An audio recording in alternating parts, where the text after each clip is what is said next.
Olá e bem-vindos! Hoje a gente vai mergulhar numa ideia bem provocadora de Ray Kurzweil. E se o segredo do cérebro humano for, na verdade, surpreendentemente simples? Tão simples que a gente poderia recriá-lo e depois ir muito além, fundindo a nossa mente com a tecnologia. É uma jornada e tanto, então, bora começar! Kurzweil abre o livro dele justamente com este poema da Emily Dickinson, e é o ponto de partida perfeito para uma grande questão. E se toda essa vastidão da mente, esse universo de complexidade, nascesse de uma única regra, elegantemente simples? Essa é a metáfora central. De um lado, uma fórmula minúscula. Do outro, o universo visual que ela gera, o conjunto de Mandelbrot. É uma complexidade infinita nascendo de uma regra simples, repetida sem parar.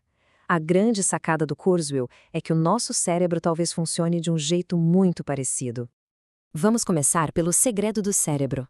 A nossa intuição diz que ele é uma máquina de complexidade infinita. Mas e se essa complexidade toda for, de certa forma, uma ilusão?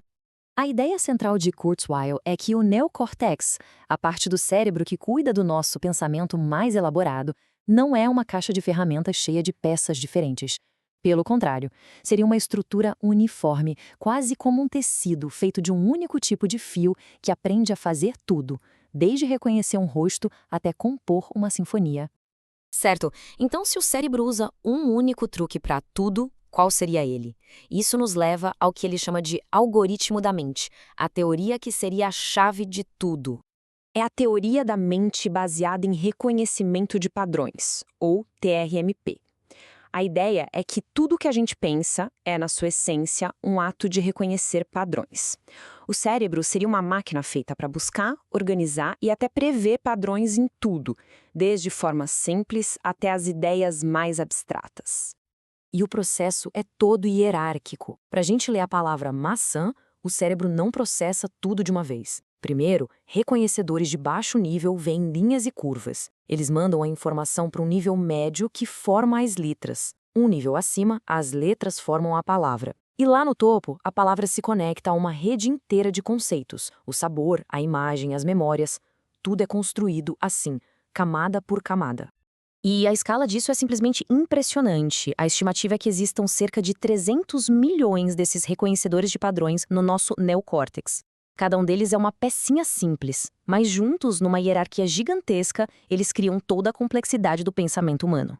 Entender o algoritmo do cérebro é só metade da equação. A outra metade é o catalisador que vai mudar tudo. A tecnologia e seu progresso exponencial, algo que Kurzweil chama de lei dos retornos acelerados.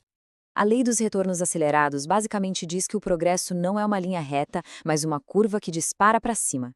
Isso acontece porque cada nova tecnologia que a gente cria é usada para desenvolver a próxima, que já nasce mais poderosa. É um ciclo que se autoacelera, gerando um crescimento explosivo. E a prova disso está nos dados. O poder de computação que se pode comprar com o mesmo dinheiro não dobra, ele explode. A curva não é uma subida suave, é um foguete. Esse é o crescimento exponencial em ação. E essa tendência continua, mesmo quando uma tecnologia específica chega no seu limite.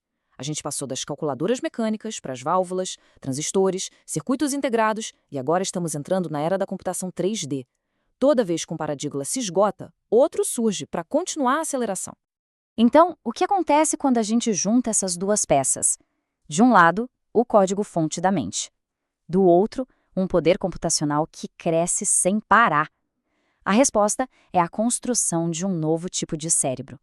A receita do Kurzweil tem 2 passos. Primeiro, decifrar o software do cérebro, aquele algoritmo de reconhecimento de padrões. E segundo, rodar esse software em um hardware que, graças à lei dos retornos acelerados, se torna absurdamente mais poderoso a cada ano que passa. O resultado? A criação de uma inteligência artificial que não só imita o pensamento humano, mas que o amplia drasticamente. Uma mente digital, baseada no nosso próprio design, mas sem as limitações de tamanho, velocidade ou durabilidade da biologia. Criar uma mente digital é uma coisa, mas isso nos força a encarar as grandes questões. O que, afinal de contas, é uma mente? O que isso significa para a nossa própria consciência e identidade? Pensa neste experimento mental. Imagina que ao longo de anos, cada parte do cérebro de uma pessoa seja substituída por um chip com a função idêntica. A consciência nunca é interrompida. No final, quando todo o cérebro for não biológico, a pessoa que acorda de manhã ainda é a mesma? A resposta de Kurzweil está na continuidade. No cenário da cópia, a pessoa 2 seria um ser novo, uma identidade diferente. Mas no cenário da substituição gradual, o padrão de consciência nunca é quebrado. A identidade, portanto, é preservada. Essa citação resume tudo. Assim como as moléculas de água de um rio estão sempre mudando, mas o rio continua sendo o mesmo, a identidade não estaria na matéria, mas sim no padrão de informação que persiste ao longo do tempo. O que nos leva ao destino final de toda essa jornada, a próxima etapa da evolução humana. A visão do Kurzweil é de fusão total. O cérebro biológico se conectaria diretamente à nuvem, criando um pensamento híbrido. A inteligência humana não seria substituída, mas massivamente amplificada, numa escala que hoje a gente mal pode conceber. Então, o ponto crucial é este: não é o fim da humanidade, mas uma redefinição. É pegar o que nos torna humanos, criatividade, emoções, consciência, e ampliar tudo isso para muito além dos limites da nossa biologia. E com isso, Kurzweil nos deixa com um pensamento final de escala cósmica. Se a nossa inteligência combinada, biológica e não biológica, continuar a crescer exponencialmente, qual será o destino final? Talvez seja pegar a matéria e a energia do universo e infundi-las com propósito. Uma ideia e tanto para refletir. Agradeço a companhia.